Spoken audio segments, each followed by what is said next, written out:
Assalamualaikum warahmatullahi wabarakatuh. Perkenalkan, nama saya Kanaya Ivana Fariza Priyambada dengan NIM 432251109 dari kelas HIP 1B dari program studi D4 Keselamatan dan Kesehatan Kerja Fakultas Vokasi Universitas Airlangga.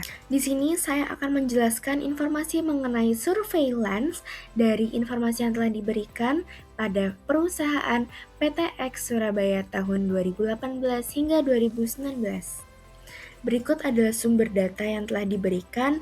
Nah, sebelumnya, data yang diberikan ini masih cenderung berantakan, maka dari itu saya menggunakan rumus Excel untuk merapihkannya agar mudah dibaca.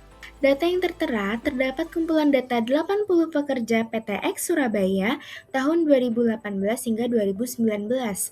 Data tersebut mencakup nama dan lain-lain berdasarkan info penting yang mungkin bisa kita interpretasikan hasilnya. Saya akan menjelaskan mengenai perbandingan jumlah pekerja perokok tahun 2018 dengan 2019. Di sini kita bisa lihat pada kelompok 12 batang per hari. Untuk tahun 2018 ditandai warna ungu dan 2019 ditandai dengan warna kuning.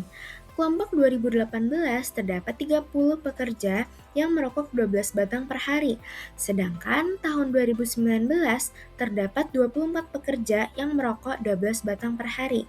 Hal ini ditandakan terdapat penurunan sebesar 20% kelompok yang merokok 12 batang per hari. Informasi kedua mengenai perbandingan status kesehatan pekerja tahun 2018 versus 2019. Di sini kita mengambil informasi mengenai hipertensi. Tahun 2018 terdapat 22 pegawai yang mengalami hipertensi dan 58 orang yang normal. Sedangkan pada tahun 2018 terdapat 12 orang yang mengalami hipertensi dan 68 pegawai yang mengalami normal.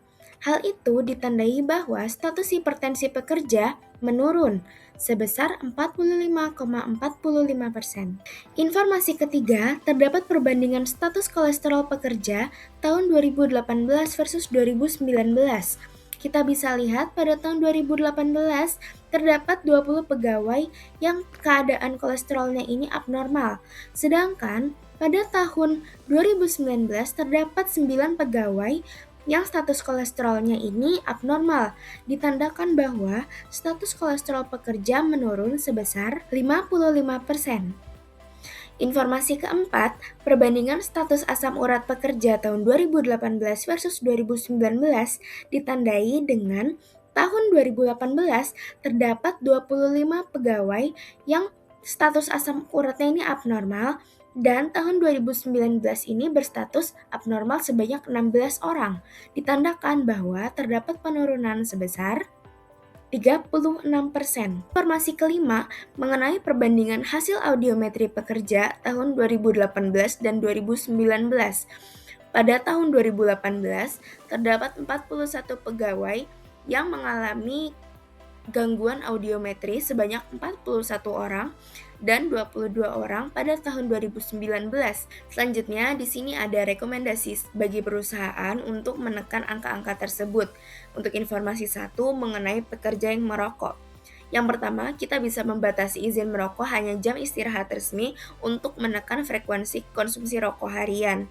Yang kedua, kita bisa sediakan smoking room yang terletak jauh dari ruang kerja agar aktivitas merokok ini tidak membuat pekerja lain menjadi terinfluence. Yang ketiga, kita bisa memberikan edukasi secara praktis seperti kerugian finansial seperti satu rokok ini kurang lebih berapa ribu.